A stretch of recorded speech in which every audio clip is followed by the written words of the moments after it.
महत्वपूर्ण सिद्धांतों के बारे में चर्चा करेंगे। तो शुरू करते हैं।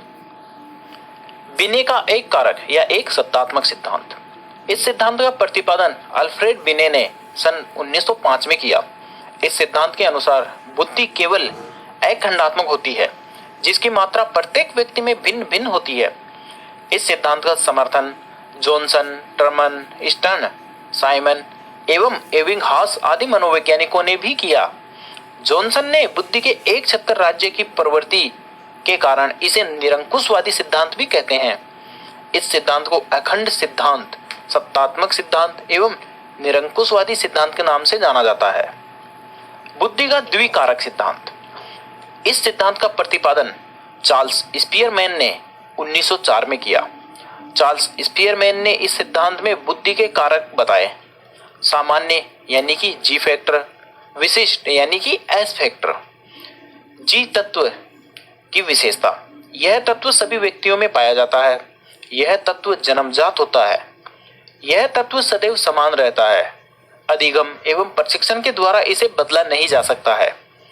संपूर्ण जीवन में सफलता एवं असफलता के लिए जिम्मेदार होता है।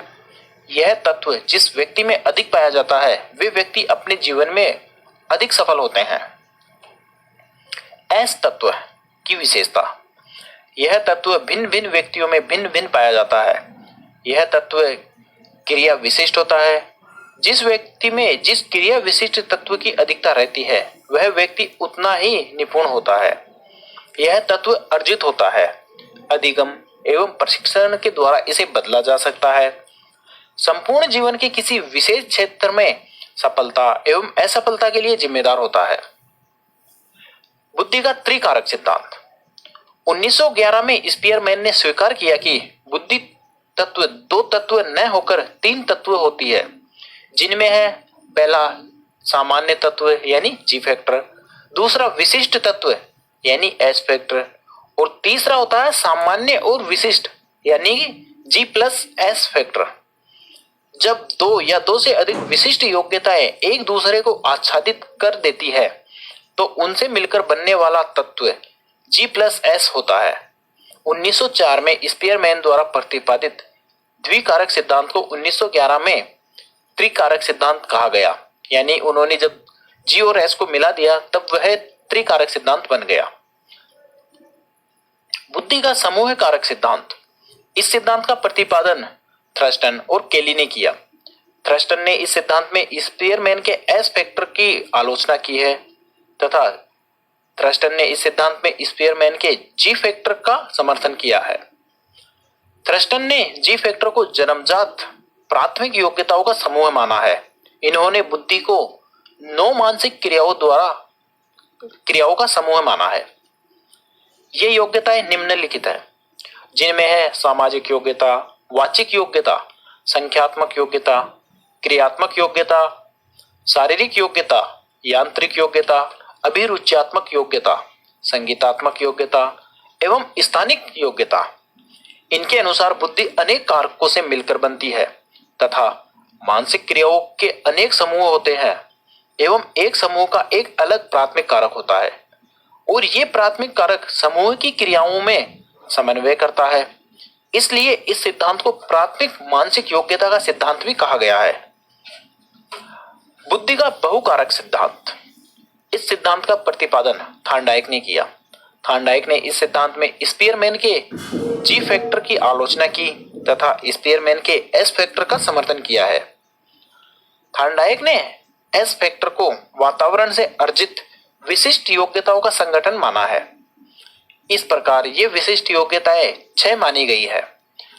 शब्द योग्यता, अंक योग्यता, दिशा ज्ञान योग्यता, तर्क योग्यता, स्मरण योग्यता एवं भाषण योग्यता। थार्नडाइक ने अपने सिद्धांत की तुलना बालू के टीले से करते हुए 4 बातों की चर्चा की है, जिनमें पहला है स्तर, दूसरा चौड़ाई, तीसरा क्षेत्रफल और चौथा गति। इनके अनुसार बुद्धि में सामान्य योग्यता जैसी कोई सत्ता नहीं होती, अपितु बुद्धि के अंतर्गत अनेक तत्व निहित होते हैं। इस सिद्धांत को असत्तात्मक सिद्धांत, मात्रा सिद्धांत, परमाणुवादी सिद्धांत, बालू का सिद्धांत एवं विशिष्ट योग्यताओं के सिद्धांत के नाम से भी जाना जाता है। थार्नडाइक ने उद्दीपन अनुक्रिया सिद्धांत के आधार पर इस सिद्धांत को सिद्ध किया। इनके अनुसार अनुभवों के मध्य उद्दीपन अनुक्रिया का संबंध स्थापित हो जाता है। थार्नडाइक ने मूर्त, अमूर्त और सामाजिक बुद्धि का अस्तित्व स्वीकार किया है। थार्नडाइक का मानना है कि कठिनाई का स्तर बढ़ाने के साथ साथ बालक की बुद्धि का स्तर भी बढ़ता जाता है। कर्मिक महत्व का सिद्धांत। इस सिद्धांत का प्रतिपादन सिरिल बर्ट एवं वर्णन ने किया।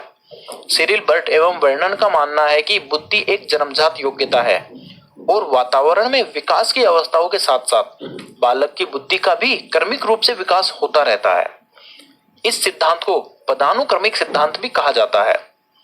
इस सिद्धांत के 4 स्तर माने गए हैं, जिनमें पहला है सामान्य मानसिक योग्यता, दूसरा विशिष्ट मानसिक योग्यता, तीसरा है शाब्दिक, सांख्यिकी एवं शैक्षिक योग्यता और चौथा है अनेक मानसिक योग्यताएं।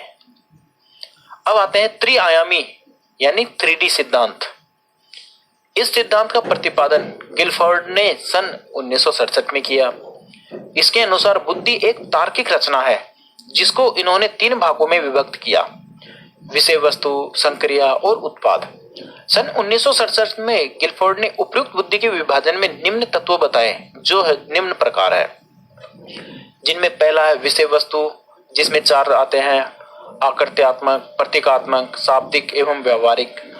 संक्रिया के तत्व 5 है, जिनमें स्मृति, संज्ञान, अपसारी, अभिसारी एवं मूल्यांकन। उत्पाद के तत्व 6 हैं, जिनमें इकाई, वर्ग, संबंध, पद्धति, रूपांतरण एवं अनुप्रयोग। 1967 में गिलफोर्ड ने विषय वस्तु आयाम के आकृत्यात्मक भाग को हटा दिया और इसके स्थान पर दृश्य व श्रव्य 2 अन्य भाग शामिल कर दिए। इस प्रकार विषय वस्तु आयाम में 2 भागों की संख्या 5 हो गई। सन 1967 के संरचना मॉडल में बुद्धि के 120 खंड बताए। इन्होंने 1977 में परिवर्तन करके संरचना मॉडल में बुद्धि के 150 खंड बताए। सन 1980 में विषय वस्तु आयाम में आकृत्यात्मक भाग को पुनः शामिल कर लिया गया। इस प्रकार विषय वस्तु आयाम में तत्वों की संख्या 6 हो गई। सन 1980 के संरचना मॉडल में बुद्धि के 180 खंड बताए। बुद्धि का प्रतिदर्श या सैंपल का सिद्धांत। इस सिद्धांत का प्रतिपादन थॉमसन ने किया।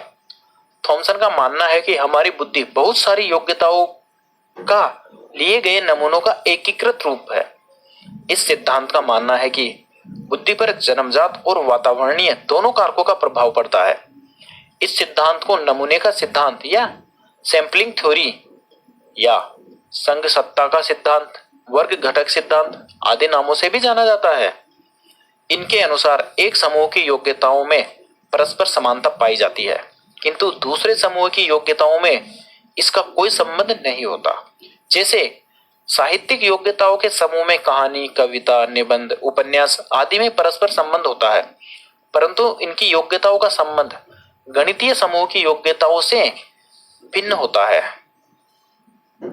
बुद्धि का कैक है या एबीसी का सिद्धांत। इस सिद्धांत का प्रतिपादन हेब ने किया। इनके अनुसार बुद्धि एक वंशानुगत रूप से व्यक्ति में पाई जाने वाली बुद्धिमत्ता को बुद्धि का नाम दिया। यह वंशानुगत एवं वातावरणजन्य कारकों का प्रतिफल है। इन्होंने बुद्धि को 2 तत्वों में बांटा: कै, ख। कै तत्व व्यक्ति के जन्मजात गुणों का समावेश किया।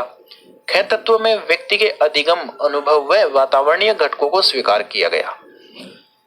प्रतिदिन के व्यवहार में दोनों बुद्धि के तत्व परस्पर विभिन्न क्रियाओं से आच्छादित रहते हैं, जिससे दोनों तत्वों को अलग करना असंभव प्रतीत होता है।